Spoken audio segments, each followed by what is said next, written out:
Hello students, कैसे हैं आप। मैं अखिलेश साग एक बार फिर उपस्थित हूं आपके संविधान के स्टडी के लिए। स्टूडेंट्स, आज मैं आपको मूल कर्तव्य वाला टॉपिक पढ़ाने जा रहा हूं। इससे पहले मैंने संविधान का भाग 1, भाग 2, भाग 3 और भाग 4 पढ़ा दिया है। आज मैं आपको संविधान का भाग 4 का अध्ययन करवाऊंगा। स्टूडेंट्स, टॉपिक शुरू करने से पहले आपसे निवेदन है कि बाद में आप भूल जाते हैं तो चैनल को अभी सब्सक्राइब कर लीजिए और वीडियो को लाइक भी कर दीजिए और शेयर भी कर दीजिए। इसी के बाद चलते हैं हम अपने टॉपिक पर। तो भारतीय राज्य व्यवस्था के अंतर्गत जो अध्ययन चल रहा है उसका भाग 4 का, जिसमें मूल कर्तव्यों का प्रावधान है, उसके बारे में अध्ययन करते हैं हम। तो स्टूडेंट्स, आपको बता दें कि हमारे मूल संविधान में मूल कर्तव्यों का उल्लेख नहीं था। मूल कर्तव्य नहीं थे। हालांकि संविधान निर्माताओं ने मूल अधिकारों का समावेश तो उसी समय कर दिया था जब संविधान में मूल अधिकारों का समावेश कर दिया गया और बाद में यह विचार आया कि संविधान ने भारतीय नागरिकों को कुछ मूल अधिकार दिए हुए हैं, जो आप पढ़ चुके भाग 3 में। एक तरह जो मूल अधिकार हैं नागरिकों को प्राप्त हैं, तो नागरिकों का भी तो दायित्व बनता है, उनकी भी कुछ जिम्मेदारियां हैं, उनकी भी कुछ ड्यूटी है। तो इसीलिए मूल कर्तव्यों की अवधारणा लाई गई और हमारे संविधान में समाहित की गई। तो स्टूडेंट्स, मूल कर्तव्यों की अवधारणा है वो रूस के संविधान से ली गई है, जिसे पूर्व में सोवियत संघ नाम से जानते थे। सोवियत संघ एक यूनियन था, उसके संविधान से ये मूल कर्तव्यों की अवधारणा ली गई है, लेकिन वर्तमान में इसे अब रूस के नाम से ही जानते हैं। परीक्षा में प्रश्न आ जाए मूल कर्तव्यों की अवधारणा कहाँ से ली गई है, तो विकल्प पर आधारित है। अगर विकल्प सोवियत संघ है तो सोवियत संघ कर दीजिए, पूर्व सोवियत संघ होगा, अन्यथा की स्थिति में उसमें विकल्प रूस रहेगा, वही आपका आंसर है। तो कई बार प्रश्न ऐसे भी आ जाता है कि मूल कर्तव्यों की अवधारणा संविधान के किस भाग में है। स्टूडेंट, भाग 4 का में है। मूल कर्तव्यों की अवधारणा संविधान के किस अनुच्छेद में है, तो केवल एक अनुच्छेद है, अनुच्छेद 51 का। इस चीजों को ध्यान रखना है। एक प्रश्न यह भी आ जाता है कि हमारे भारत के मूल संविधान में कितने मूल कर्तव्य थे, तो बता देंगे एक भी नहीं, क्योंकि मूल संविधान में मूल कर्तव्यों का उल्लेख ही नहीं था। तो मूल कर्तव्यों की अवधारणा रूस के संविधान से ली गई है, पूर्व सोवियत संघ के संविधान से ली गई है। हमारे मूल संविधान में मूल कर्तव्यों का उल्लेख नहीं था। तो जब यह विचार आया कि मूल कर्तव्य भी होने चाहिए, एक तरफ जब अधिकार मिले हुए हैं, मूल अधिकार मिले हुए हैं, तो मूल कर्तव्य भी व्यक्तियों के होना चाहिए, नागरिकों के होना चाहिए। तो स्वर्ण सिंह समिति का गठन किया गया और स्वर्ण सिंह समिति की संस्तुति पर भारतीय संविधान में मूल कर्तव्यों का समावेश किया गया। 42वां संविधान संशोधन अधिनियम आया 1978 में। तो उसकी सिफारिश जो हुई है, स्वर्ण सिंह समिति की सिफारिश हुई है, उसी के आधार पर 42वें संविधान संशोधन अधिनियम 1976, गलत लिख गया है, 76, 42वें संविधान संशोधन अधिनियम 1976 के आधार पर हमारे भारत के संविधान में एक नया भाग 4 का और एक नया अनुच्छेद 51 का जोड़ा गया और उसमें तत्काल 10 मूल कर्तव्यों का समावेश कर दिया गया। हालांकि स्वर्ण सिंह समिति ने 8 मूल कर्तव्यों की संस्तुति की थी।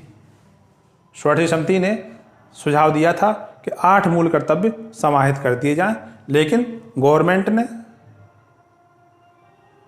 स्वर्ण सिंह समिति की रिपोर्ट में, संस्तुति में आंशिक परिवर्तन करते हुए 10 मूल कर्तव्यों का समावेश कर दिया। इस प्रकार से हमारे भारत के संविधान में 10 कर्तव्यों का समावेश 42वें संविधान संशोधन अधिनियम 1976 द्वारा कर दिया गया। किंतु वर्तमान में मूल कर्तव्यों की संख्या 11 है।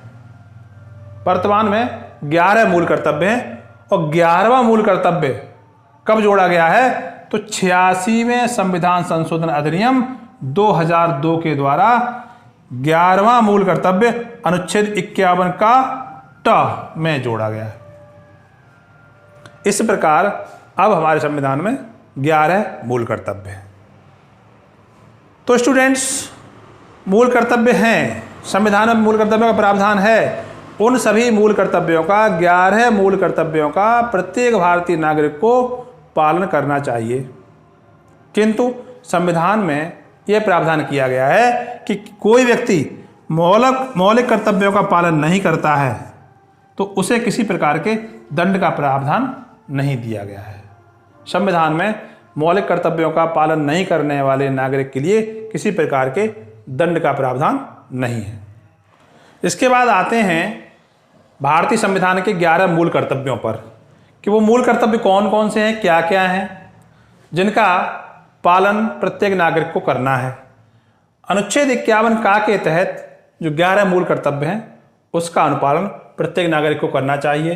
तो पहला मूल कर्तव्य है अनुच्छेद 51 का संविधान का पालन करें, अर्थात जो हमारा संविधान है उसमें जो भी आर्टिकल्स हैं उनका पालन करें और उसके आदर्शों, संस्थाओं, राष्ट्रध्वज और राष्ट्रभाषा का आदर करें।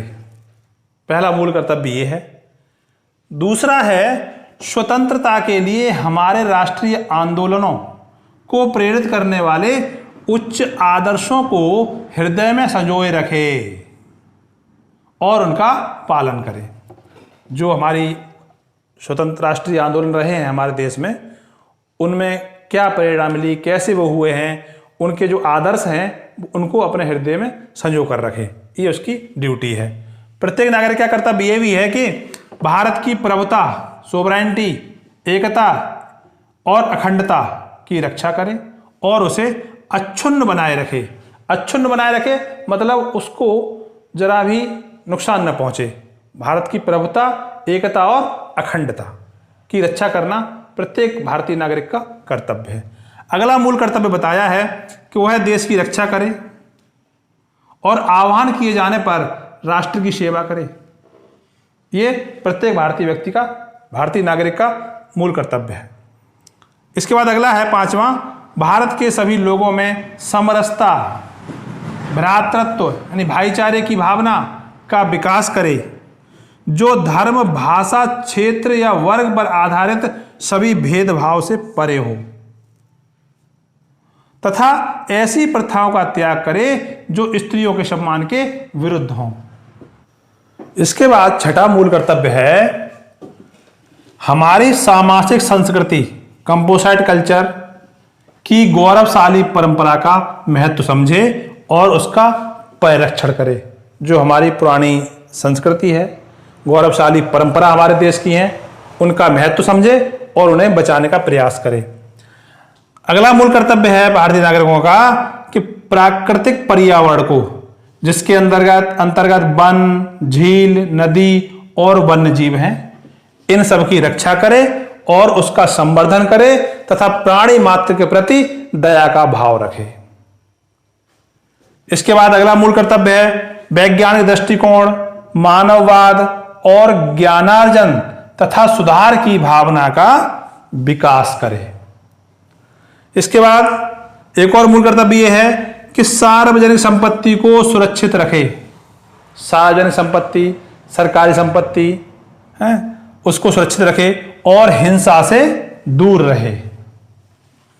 इसके बाद 10वां मूल कर्तव्य है व्यक्तिगत और सामूहिक गतिविधियों के सभी क्षेत्रों में उत्कर्ष की ओर बढ़ने का सतत प्रयास करे, निरंतर प्रयास करे, जिससे राष्ट्र निरंतर बढ़ते हुए उपलब्धि की नई ऊंचाइयों को छू ले। जिस देश के नागरिक सतत प्रयास करेंगे किसी चीज का, निरंतर काम करेंगे, तो वो राष्ट्र भी निरंतर ही उपलब्धियों की ओर बढ़ेगा।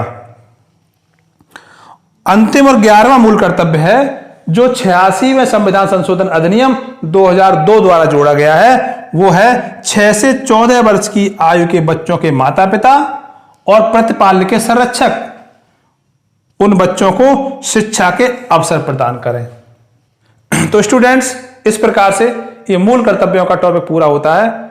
छोटा टॉपिक है, बहुत इंपॉर्टेंट टॉपिक है। यहां से जो भी क्वेश्चन आते हैं वीडियो में सब क्लियर कर दिए गए हैं। अगर कोई भी क्वेश्चन आएगा तो यहीं से उसका सॉल्यूशन आपको मिल जाएगा। धन्यवाद।